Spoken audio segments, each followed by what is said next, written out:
Hello guys, welcome back. आइए अपने series को फिर से आगे बढ़ाते हैं, जिसका नाम है वर्ल्ड मैप। हम वर्ल्ड मैप में अफ्रीका पे चल रहे थे, अफ्रीका पर चल रहे थे, ठीक है।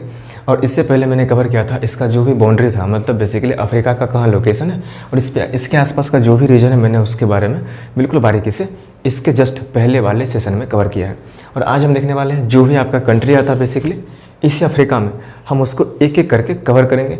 लेकिन आप इस बात को नोटिस कीजिएगा, जो आपका अफ्रीका है उसमें बेसिकली कुछ ही कंट्री काफ़ी इंपॉर्टेंट है जिससे क्वेश्चन आता है, बाकी सारा कंट्री उतना इंपॉर्टेंट है नहीं, ठीक है।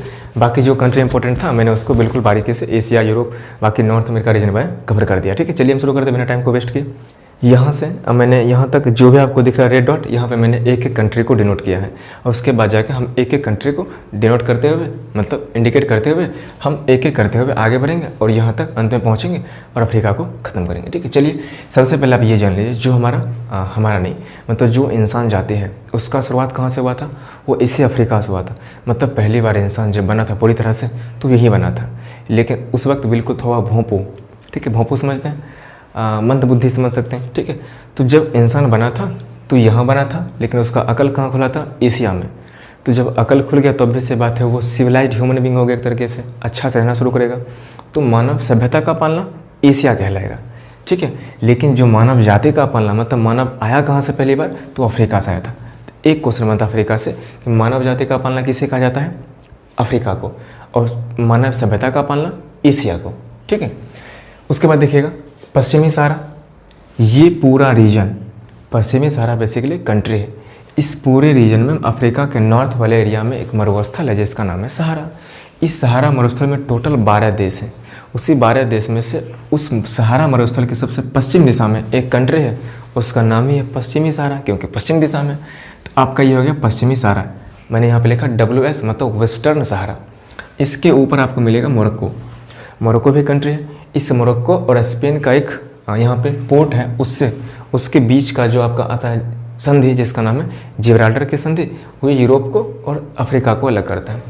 मोरक्को का वेस्टर्न सहारा पे क्लेम होता है कि जो पूरा वेस्टर्न सहारा है वो हमारा है, ठीक है। इसी की वजह से मोरक्को और वेस्टर्न सहारा के बीच थोड़ा सा कहीं ना कहीं हमेशा कॉन्फ्लिक्ट चलता रहता है। और इसकी वजह से आपको थोड़ा बहुत न्यूज़ देखने को मिल जाएगा कि मोरक्को हमेशा वेस्टर्न सहारा को अपना एरिया क्लेम करता है। इसके बाद देखिएगा जो आपका मोरक्को है वहीं का एक आदमी था जिसका नाम था इब्न बतूता। जब हम हिस्ट्री पढ़ते हैं तो हमको ये जानने को मिलता है कि जो हमारा एंशिएंट हिस्ट्री था उसका सोर्स क्या है, जानकारी कहाँ से मिलती है। तो हमको मालूम होता है कि कुछ बाहर से फॉरेनर आए थे, जिसको बोलते विदेशी यात्री, वो बाहर से आए थे और कुछ बुक लिख के चले गए और उसी में लिखा हुआ था हमारा इंडिया का कुछ हिस्ट्री। तो उसी में से बंदा था जिसका नाम था इब्न बतूता। वो भी इसी मोरक्को से आया था, इंडिया आया था, ठीक। कब आया था? उस वक्त हमारे इंडिया में चल रहा था किसका रूल? MBT, मतलब मोहम्मद बिन तुगलक का, ठीक है। आप उसको थोड़ा सा नोट कर लीजिएगा। इसके जस्ट बगल में आपको मिलेगा अल्जीरिया। अल्जीरिया पूरे अफ्रीका का सबसे बड़ा कंट्री है, ठीक है। उसके बाद अल्जीरिया उतना कोई खास है नहीं। अल्जीरिया के बगल में आपको मिलेगा ट्यूनीसिया। ट्यूनीसिया थोड़ा सा इंपॉर्टेंट है। क्यों इंपॉर्टेंट है? आप देखिए इस पूरे रीजन में ना, हाँ, पहले वहाँ पे चलता था सैनिक शासन। सैनिक का मतलब मिलिट्री रूल, आप समझ सकते हैं, एक तानाशाही शासन चलता था हमेशा इस रीजन में। तो इसी ट्यूनीसिया में जब वहाँ की जो जनता काफ़ी तंग आ गई थी अपने मिलिट्री रूल से, तो वहाँ का एक पर्सन अपने आप को शरीर में बिल्कुल पूरी तरह से आग लगा लिया। ऑब्वियस सी बात है, यहाँ का जनता काफ़ी भड़क जाएगा। भड़कने के बाद यहाँ का जो तानाशाह था उसको पूरी तरह से हटा दिया और इसी की वजह से यहीं से शुरुआत हुआ था अरब स्प्रिंग, मतलब इसको बोलते हैं अरब की क्रांति। क्योंकि इसी के बाद इसके बाद यहाँ से जितना भी आपको रीजन मिलता है उस सब रीजन में हर एक लोग अपने अपने तानाशाह शासक को हटाना शुरू कर दिए। ये आपका पूरे अरब तक फैल गया था, इसी को बोलते हैं अरब स्प्रिंग, ठीक है। तो याद रखिएगा अरब स्प्रिंग का शुरुआत आपको ट्यूनीसिया में हुआ था और इसका फ़र्क इसके आसपास के पूरे रीजन में पड़ा था। एक यहाँ पे शुरुआत हुआ तो ऑब्वियस सी बात है जो लीबिया के लोग थे वो भी अपने किंग को, मतलब डिक्टेटर को वहाँ से हटाना शुरू कर दिया और इसका फर्क अल्जीरिया तक भी पड़ गया आपको, ठीक है। तो लीबिया जो आपका हो जाएगा, इसका एक जगह है जिसका नाम है अल अजीजिया।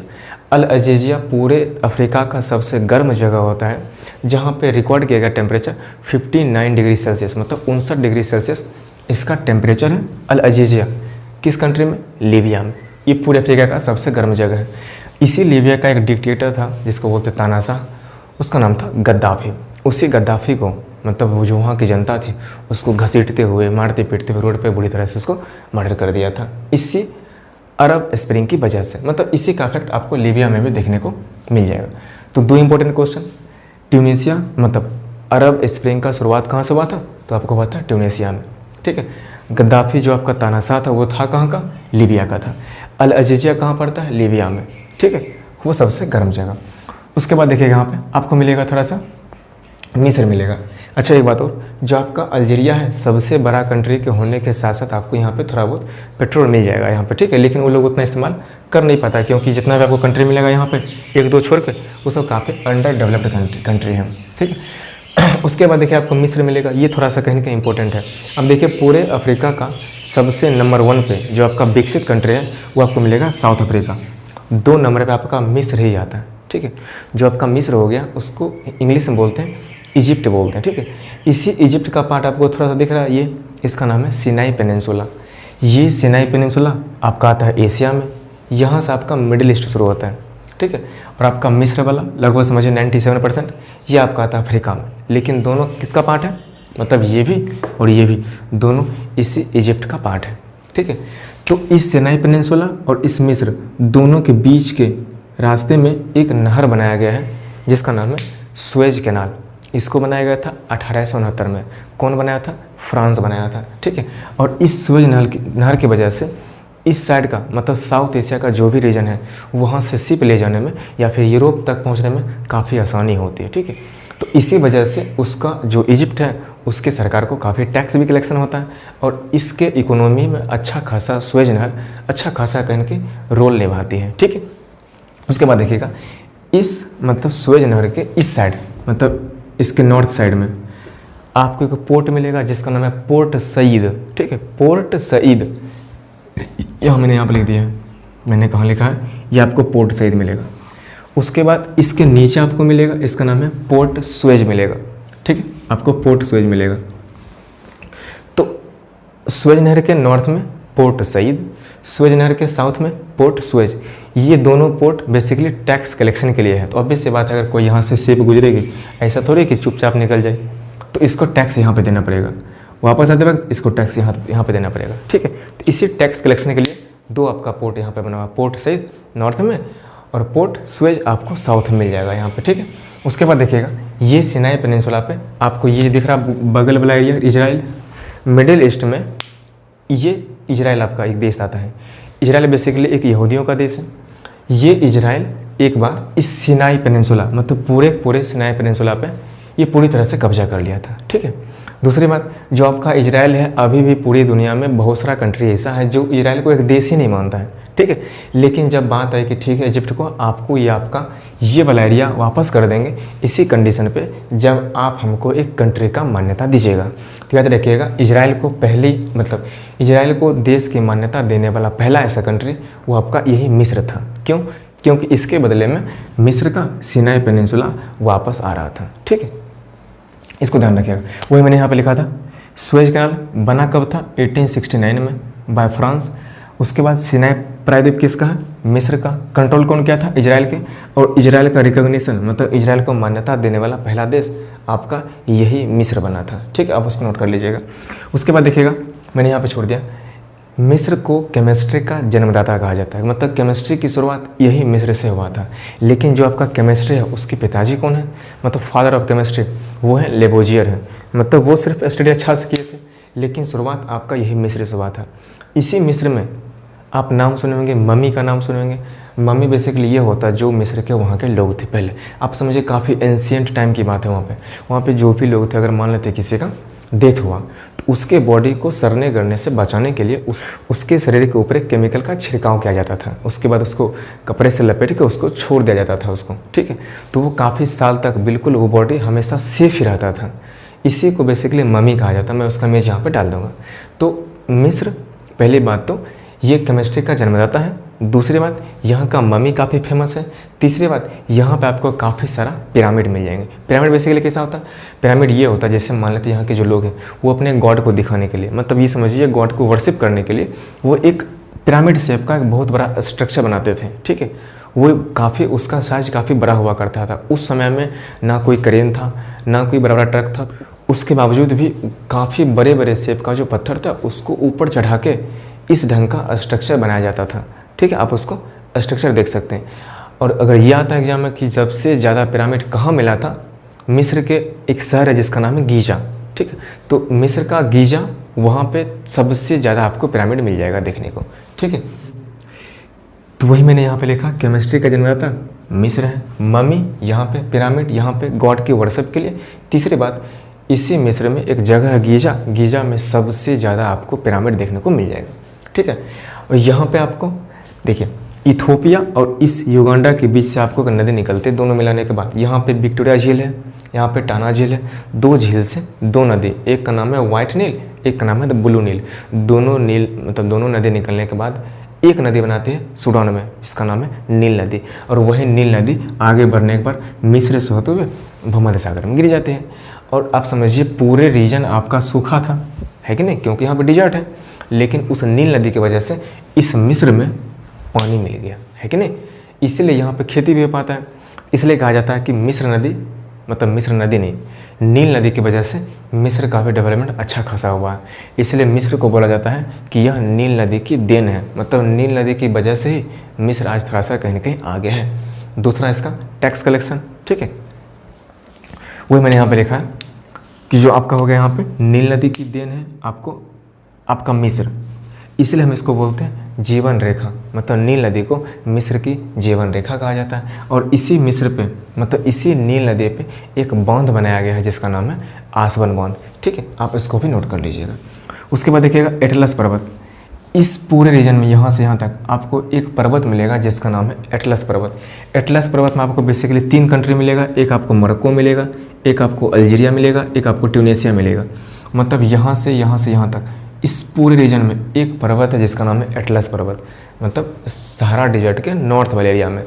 मोरक्को से लेकर ट्यूनीशिया तक एक पर्वत है जिसका नाम है एटलस पर्वत। इस तीनों कंट्री के ग्रुप को हम बोलते हैं बारबरी कंट्री बोलते हैं या फिर बारबरी देश बोलते हैं। इसमें 3 कंट्री आता है, मोरक्को, अल्जीरिया और ट्यूनीशिया। आप इसको भी ध्यान रख लीजिएगा, मैंने यहाँ पर लिख दिया।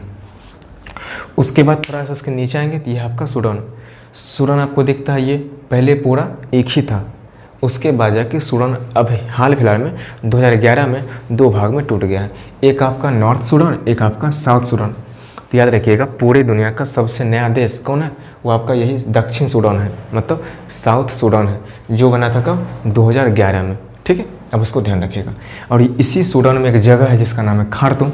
बेसिकली सूडान का कैपिटल है खार्तूम। वहीं पे जाके ये इस मतलब युगांडा का मतलब वाइट नील और टाना का ब्लू नील, ये दोनों नदी यहाँ पे जाके नदी मिलती है कहाँ पे, खार्तूम में। उसके बाद जाकर वो नदी क्या कहलाती है, नील नदी, उसी खार्तूम में जाके मिलती है। अब उसको ध्यान रखिएगा। ठीक है, उसके बाद चाड आपको ये मिलेगा। चाड ये बेसिकली चाड है। ठीक है, इसको चाड पढ़ते हैं। एक सेकेंड। ठीक है, तो जो आपका हो गया चार्ट, ये कोई खास इंपॉर्टेंट वहाँ पे है नहीं, इसलिए मैंने यहाँ पे काट दिया है। उसके बाद देखिएगा जो आपका नाइजर है, नाइजर की एक नदी है जिसका नाम है नाइजर नदी। और इस नाइजर नदी में एक ट्री होता है, पाम ट्री, जिससे ऑयल भी बनता है। उस पाम ट्री का ढेर सारा आपको यहाँ पे सैंपल देखने को मिल जाएगा। मतलब इस नदी के आसपास आपको ढेर सारा पाम ट्री मिल जाएगा, इसलिए कभी कभी नाइजर नदी को हम पाम रिवर भी बोलते हैं। ठीक है, आपको मिलेगा नाइजर में मिलेगा। उसके बाद 2 कंट्री, एक आपका माली हो गया, एक आपका मॉरिटानिया हो गया। इस दोनों कंट्री में इसको बोलते हैं बेसिकली आतंकवादी पीड़ित देश, मतलब ऐसा देश जहाँ पे आतंकवादी ग्रुप काफ़ी सारा है, इसकी वजह से उस कंट्री का डेवलपमेंट हो नहीं पाता है। दोनों कंट्री आतंकवादी पीड़ित। ठीक है, उसके बाद देखिएगा आप अगर यहाँ से यहाँ काउंट कीजिएगा आपको टोटल 12 मिलेगा। एक आपका मिलेगा वेस्टर्न सहारा, मोरक्को 2, अल्जीरिया 3, ट्यूनीशिया 4, लीबिया 5, मिस्र 6, सूडान, साउथ सूडान कितना हो गया 8, 2 10 और 2 12। मतलब टोटल मिला के यही 12 कंट्री आपको मिलेगा सहारा डिजर्ट में, इसलिए हम इसको बोलते हैं सहारा देश बोलते हैं। सहारा मरुस्थल में कितने देश, टोटल 12 देश। इस वेस्टर्न सहारा से लेके मॉरिटानिया तक आपको ये पूरा रीजन आपको मिलेगा इसी सहारा मरुस्थल में, आप इसको ध्यान रखिएगा। उसके बाद देखिएगा एक आपका आता है सेनेगल। सेनेगल बेसिकली यही मॉरिटानिया के जस्ट नीचे है। आप अगर मान लें अफ्रीका की बात करते हैं, ऊपर नॉर्थ नीचे साउथ, इधर आपका ईस्ट इधर आपका वेस्ट। तो सबसे पश्चिम की बात करें, एक देश आता है जिसका नाम है सेनेगल। तो सेनेगल अफ्रीका का सबसे पश्चिमी मतलब पश्चिम दिशा वाला आपका कंट्री मिल जाएगा, पश्चिमी देश, सबसे पश्चिमी देश। एक आपका गिनी है, गिनी बेसिकली 3 गिनी है। यहाँ पे एक आपको गिनी मिलेगा, ये वाला गिनी, एक है आपका गिनी, एक है आपका गिनी बिसाओ, एक है आपका यहाँ पे आपको मिलेगा, इसका नाम है इक्वेटोरियल गिनी। तो आपको 3 गिनी मिलेगा, ठीक है। बेसिकली गिनी कोई खास कंट्री वहाँ पे है नहीं, बस गिनी के नाम से आपको जलधारा बहती है यहाँ से समुद्र से, ठीक है। इसका नाम है गिनी की धारा, ठीक है। तो गिनी यहाँ मिलेगा आपको गिनी बिसाओ, एक आपको मिलेगा यहाँ मिलेगा आपको इक्वेटोरियल। बेसिकली ये इक्वेटर के आसपास है, इसलिए इसको बोलते हैं इक्वेटोरियल या फिर विषुवतीय गिनी, ठीक है। आप तीनों का सिर्फ नाम याद रख लीजिएगा, ठीक है। तो 3 गिनी, लेकिन कोई खास चीज़ है नहीं, बस गिनी के नाम से एक जलधारा बहती है जिसका नाम है गिनी की जलधारा। और वो कैसा जलधारा है? गर्म जलधारा है, क्योंकि इस रीजन में काफ़ी गर्मी ही पड़ती है, ठीक है। चलिए आप पहले इसका स्क्रीनशॉट ले लीजिए। चलिए अभी के लिए इतना काफ़ी है। हम फिर क्या करेंगे, यहाँ से लेके जहाँ तक हो सकता है हमसे 1 या फिर 2 सेशन में हम पूरे अफ्रीका को जल्दी कवर कर लेंगे, ठीक है। चलिए मुझे उम्मीद है आपको बहुत कुछ सीखने को मिला होगा। Thank you so much and please keep watching.